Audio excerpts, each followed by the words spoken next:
No, the hallway conversations are always my favorite part in the meetings, but I actually need to go to the Wheat Quality Council board meeting in 20 minutes. So therefore, we are going to get this last session on the road. And then you all get to leave early because I have to leave unless you want to stay and have more hallway conversations.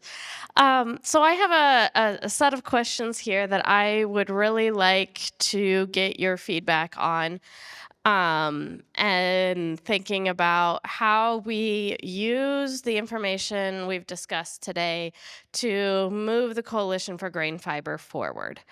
Um, so I'm just going to throw this out there. And Rod, are you taking notes, or is someone going to jot these down? Because I guarantee that I won't keep up.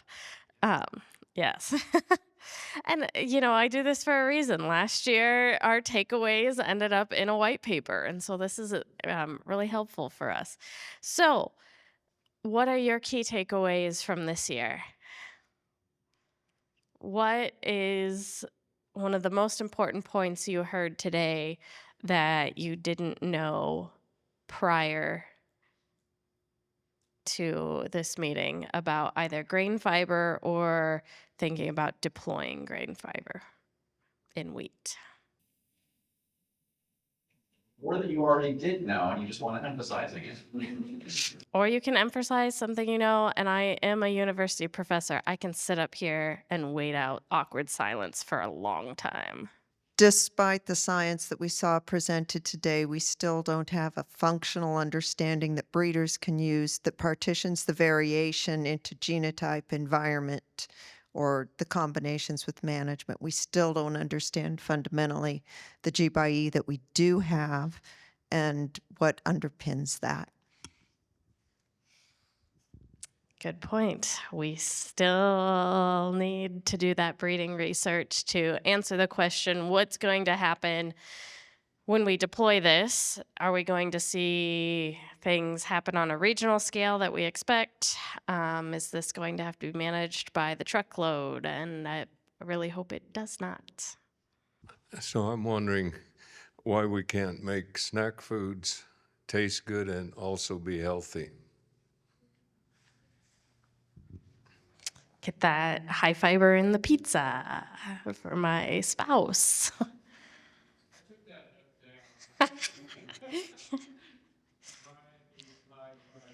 Brian needs high fiber pizza. I really wish he would have told me that while we were writing the grant, because I 100% would have put that in the response to reviewers section. Thank you, Katherine. I do feel I am educated. So my question, you see Ed and Dandra and Rod from 3 perspective educated me really is less better than 9. So for myself, of course, at Hardin Mills, I'm kind of leading on this side. So make the stance. Now I'm more lean, appreciate you guys the work, lean support you guys. And but I do have lots of questions like Mary talk about why the location you have effect. That means no G/E interaction or something like that. Yeah, what's the science background? I think maybe variation. And also look at the data, like my question, I think you should answer, not Emily. So now I look at your top 5 with the variety, basically 2%. Yeah, no difference. The top, of course, you have 1 or whatever. Even the soft wheat, the higher one also around 2%, maybe Right. 1.5. Yeah, but the higher one is 2%. So how high you can go? Yeah, of course you have the functionality baking concern depending on applications, but you always have the way to mitigate it, always, yeah. And how's the AX survive the food processing condition? Let's say extrusion or something like that. Okay, great questions. Breeders, that's a challenge. How high can we go? How much can we push this? The fact that we've never, well, at least in the hard wheats, we've never selected for this. I think that is, now that I'm standing here thinking about it again, maybe that's a answer for the question earlier about does increasing AX affect yield? Well, we've got variation for it, so it doesn't appear to. We also have never selected for it. So it's maybe not positively correlated with yield, but it's probably not negatively correlated either. It's just there. And we get what we select for.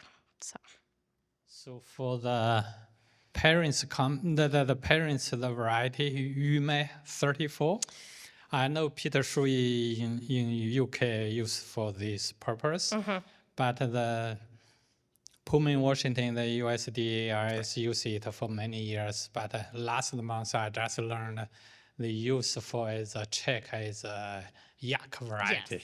Yes. UMI 34 is their mouse yucky variety. The mice don't like it. It's non-preferred.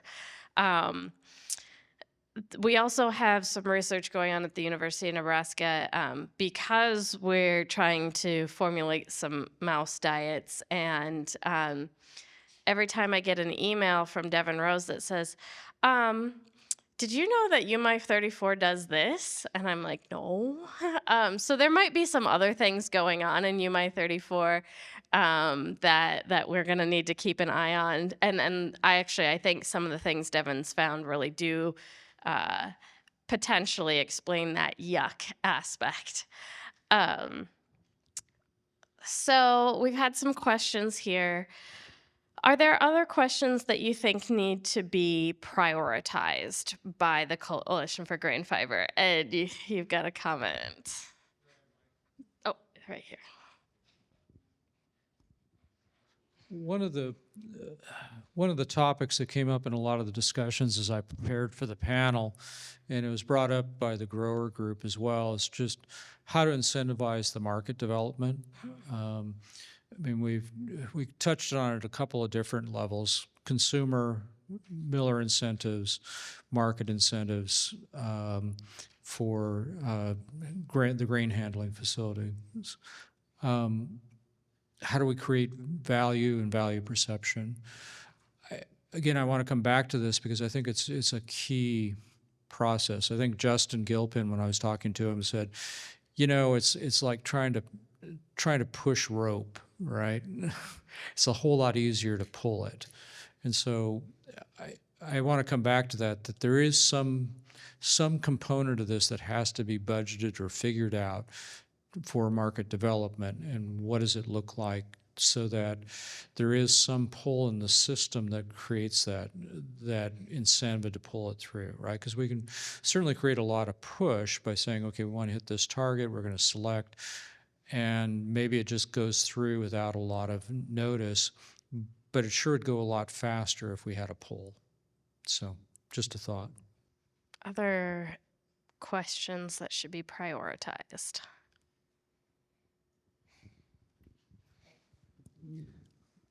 I don't know if I have a question, but Rod and I have had this conversation. You know, the target,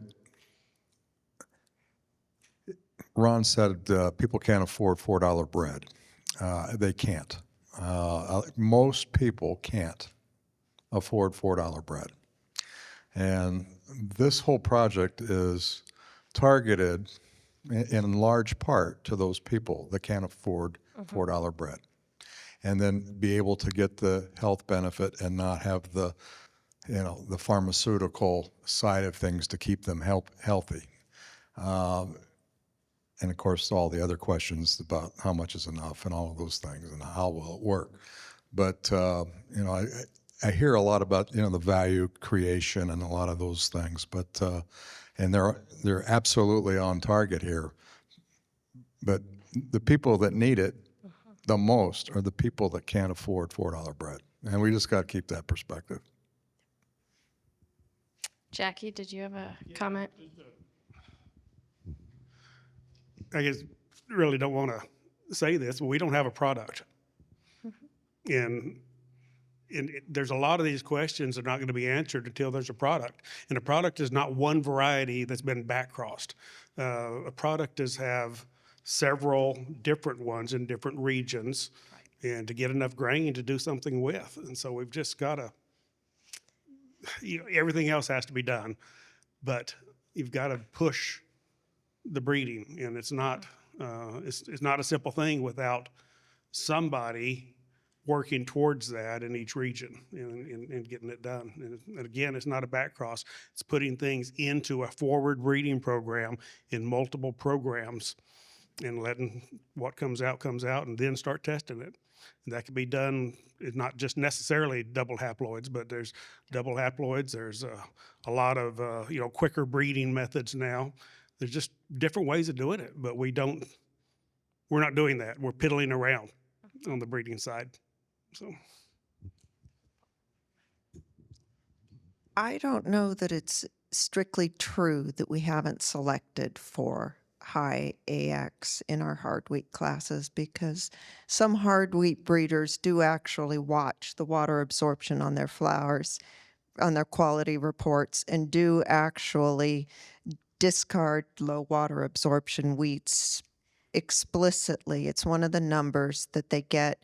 And frankly, it's one of the easiest numbers for a breeder to get is their water absorption number. That is very true that we do that, not just AX and fiber that contributes to that, but indirectly, yes, we are. It's largely, it's that and protein. Yep. Yeah. I'd like to build on something Jackie said, that it's not just one variety, and this actually came up in the discussion of the ultra green. One of the things that Scott Haley mentioned was just how difficult it was to replace snow mass, right? Because it's one variety, it does very specific things very well, but to find something that exactly matches that is really tough.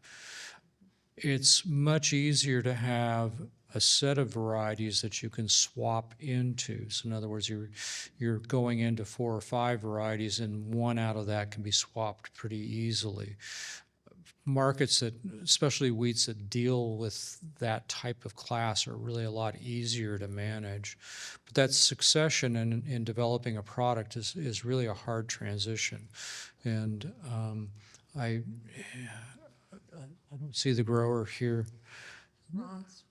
Oh, well, Ron's here, but I was looking for the other grower, from the Colorado Commission. Oh, he's not. Brad is the Brad. Colorado Wheat Research Foundation. He's over in the executive Yeah, I thought so. meeting.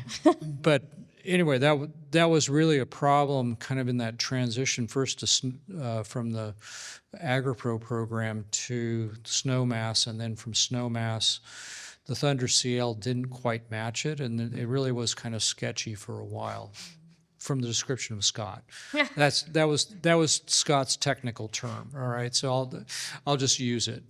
But I do think that's something when we think about fiber, a one-off variety isn't where you want to be. I do think you want to have sets of varieties that go together that are roughly interchangeable, so that you don't have a single variety on which everything hinges, because those are really tough to replace. Yeah, so Andrew Holscher with Farm Strategy. And actually there are 2 varieties of this that we've done work with Sean Finnie as well with, that are showing, I think, 2.8, 2.7% Arabinose Island, so at least a 2x improvement in Arabinose Island at this point. Both of those are kind of on seed increase right now, and so we would have commercially viable product that we could mill in that, and could go over a full-scale commercial mill actually to produce that. So I think there is an ability to create product this year. I don't know at the level of fiber we would see in that end-use product with a 2x increase. But there is significantly different genetics. Where we tracked this as a company with functionality was around absorption rate. That's what we were tracking. That was the conversations we've been in for 3 to 4 years with these breeders, mainly looking at refrigerated doughs, and those doughs that needed longer shelf lives.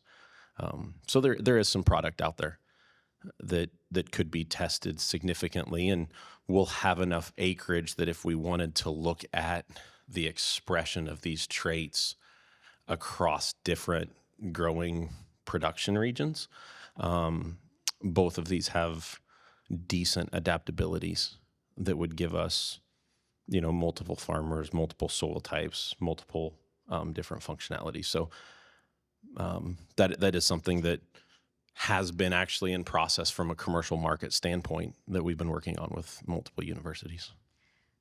And Andrew, are you okay if I say that one of those is Allen's high water unextractable line? Yeah, Okay. it would be a line That that's could- going to be set to be released Yes, under similar to the ox wheats out of Oklahoma State, Snow Fox out of K-State. These are controlled supply chain lines Right. that we're looking at. So that's for the breeders in the meeting. That is the D19 KS 17. There's a 17, there's a 13, and it ends in D19. We have shared that information on that one in the past. So I think that leads us to my final question here, which is that, okay, so we maybe have a little bit of product out there that companies could test with. We need to somehow create that poll. We have some questions that we need to prioritize on the breeding side so that we have solutions. Who or what would be interested in funding this? Do you have any ideas? Because our funding reality changed massively in the last month. We have not heard yet whether our USDA NIFA grant that we submitted last year that was ranked outstanding didn't have funding for, so we resubmitted it.